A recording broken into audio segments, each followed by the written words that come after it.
தந்தை மகன் தூயாவின் பெயராலே ஆமேன். யோவான் எழுதிய நற்செய்தியிலிருந்து வாசகம். அதிகாரம் 6, இறை வசனங்கள் 60 முதல் 69 முடிய. அக்காலத்தில் இயேசு நிலை வாழ்வு அளிக்கும் உணவு பற்றி கற்பித்து கொண்டிருந்த பொழுது சீடர் பலர் இதை கேட்டு, இதை ஏற்றுக்கொள்வது மிக கடினம், இப்பேச்சை இன்னும் கேட்டு கொண்டிருக்க முடியுமா என்று பேசிக்கொண்டனர். இது பற்றி தம் சீடர் முணுமுணுப்பதை இயேசு உணர்ந்து அவர்களிடம், நீங்கள் நம்புவதற்கு இது தடையாயிருக்கிறதா?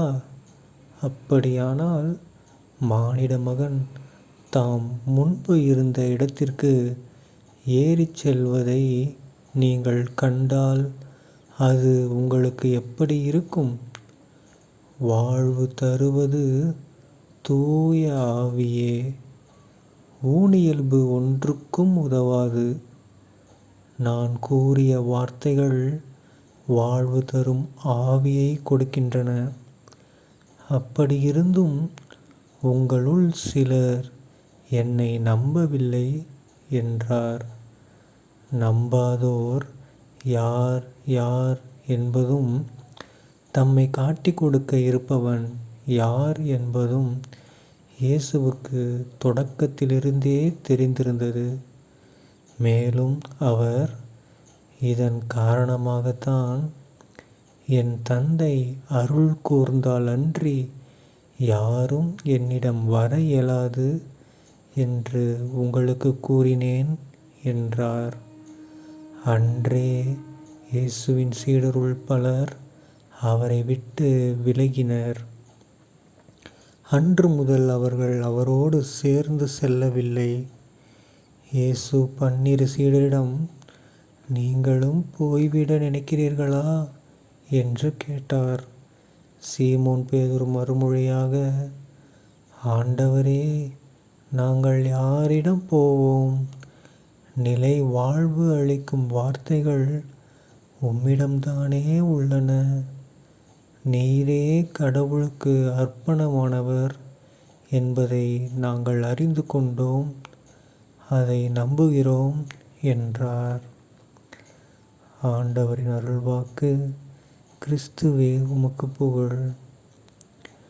அன்பார்ந்த சகோதர சகோதரிகளே, இன்று பாஸ்கா காலம் 3ஆம் வாரம், ஏப்ரல் மாதம் 20ஆம் தேதி 2024ஆம் வருடம், சனிக்கிழமை.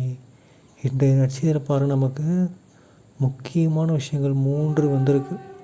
என்ன விஷயம் அப்படின்னா, முதலாவது, வாழ்வு தருவது தூய ஆவியே. ஊனியல்பு ஒன்றுக்கும் உதவாது. ஓகேங்களா? இது ரெண்டும் ஒரு முக்கியமான விஷயம். ஏன்னா தூய ஆவி வேற, ஊனியல்பு வேற. நம்ம வாழ்க்கையவே 2ஆக பிரிச்சிடுறாரு ஏசப்பா. ஒன்று தூய ஆவி ரிலேட்டடான வாழ்க்கை, இன்னொன்று அதுக்கு ஈக்குவலாக இருக்கக்கூடிய ஊனியல்பு வாழ்க்கை. ஈக்குவலாக மீன்ஸ் தவறான வழியில் ஈக்குவல். ஸோ ஒன்று நீ தூய ஆவி வழியில் நடக்கணும், இல்லைனா ஊனியல்பு வழியில் நடக்கணும். ஊனியல்பு வழியில் நடத்தினா அது ஒன்றுக்கும் உதவாது, அதாவது நீ மோட்சத்துக்கே போக முடியாது. அதுவே தூய ஆவி வழியில் நடந்தோம்னா நம்ம வாழ்வு கிடைக்கும் அப்படின்னு ஏசப்பா சொல்கிறாரு, நான் சொல்ல. சரிங்களா? ஏசப்பாவே சொல்லிட்டார்.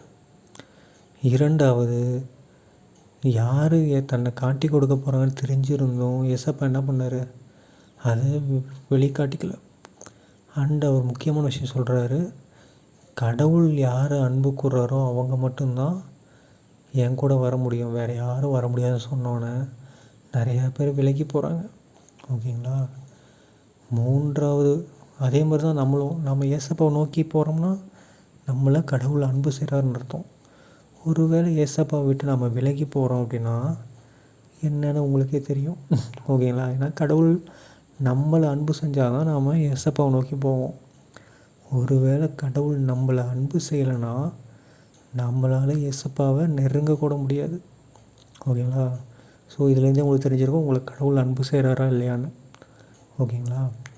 மூன்றாவது முக்கியமான விஷயம், இதுதான் நம்ம எல்லாருக்கும் ரொம்ப பிடிச்ச விஷயம். என்ன அது? ஏசப்பா கேட்குறாரு, நீங்களும் என்னை விட்டு போயிடுறீங்களா அப்படின்னு கேட்டார். அதுக்கு பேதுரு என்ன சொல்கிறாரு? யாரிடம் செல்வோம் இறைவா அப்படின்ற பாடல் பாடுறாரு. வாழ்வு தரும் வார்த்தைகள் உம்மிடம்தானே உள்ளன அப்படின்னு சொல்லி நம்ம எல்லாருக்கும் ஒரு மிகப்பெரிய ஒரு அற்புதமான வார்த்தைகளை நம்ம கொடுத்துருக்காரு பேதுரு. ஓகேங்களா? ஏன்னா இந்த பாட்டு நம்ம அடிக்கடி பாடுங்க. உங்களுக்கெல்லாம் சோதனை வரும்போதெல்லாம் இந்த பாடல் பாடும்போது கடவுள் கண்டிப்பாக நமக்கு உதவி செய்வார். சரிங்களா? அதனால் அவர் நோக்கி பாடுங்க. உங்களுக்கு சோதனை வரும்போது பாடுங்க. எப்பா எனக்கு யாரும் கிடையாது, நீங்கள் மட்டும்தான் எனக்கு வாழ்வு தர முடியும் அப்படின்னு சொல்லி அவர்கிட்ட சரணடைஞ்சிட்டோம்னா எல்லாமே நல்லதாகவே நடக்கும். சரிங்களா?